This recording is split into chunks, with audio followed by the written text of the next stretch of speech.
Ένα πολύ ωραίο μέρος για να έρθετε με την παρέα σας. Φυσικά θα έχετε παρέα.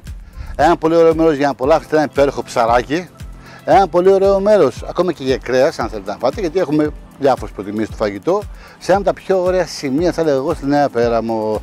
Βρισκόμαστε, αγαπητοί μου φίλοι, στο εστιατόριο Ανατολή, το οποίο έχει τα πάντα στο κομμάτι της γαστρονομίας. Ξέρετε πάρα πολύ καλά πως εμείς την γαστρονομία και την αγαπάμε και μας αρέσει και όπως είναι λογικό, δοκιμάζουμε πάντα.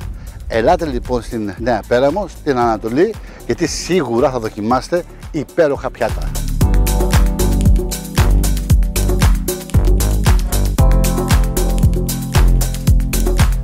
Το εστιατόριο Ανατολή βρίσκεται στη Νέα Πέραμο Καβάλας. Σε έναν πανέμορφο χώρο, ντυμένο στο πράσινο, μπορεί κανείς να απολαύσει πεντανόστιμα πιάτα όπως φρέσκα ψάρια και ακριατικά της ώρας, συνοδεία εκλεκτών ορεικτικών, φτιαγμένα όπως μοναδικά δημιουργεί το εστιατόριο Ανατολή.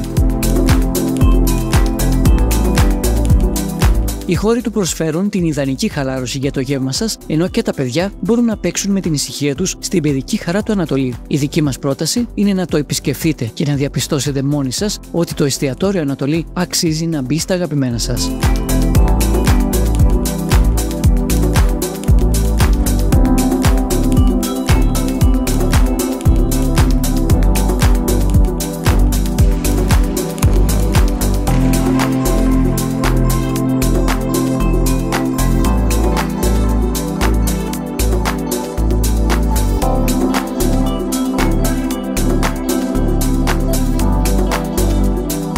Λίγα εστιατόρια έχουν αντέξει τόσο πολύ στο χρόνο όπως το εστιατόριο Ανατολή. Και αυτό γιατί εδώ και χρόνια κρατά σταθερά την ποιότητα στα εξαιρετικά πιάτα που δημιουργεί, αλλά και στη φιλική και άριστη εξυπηρέτηση.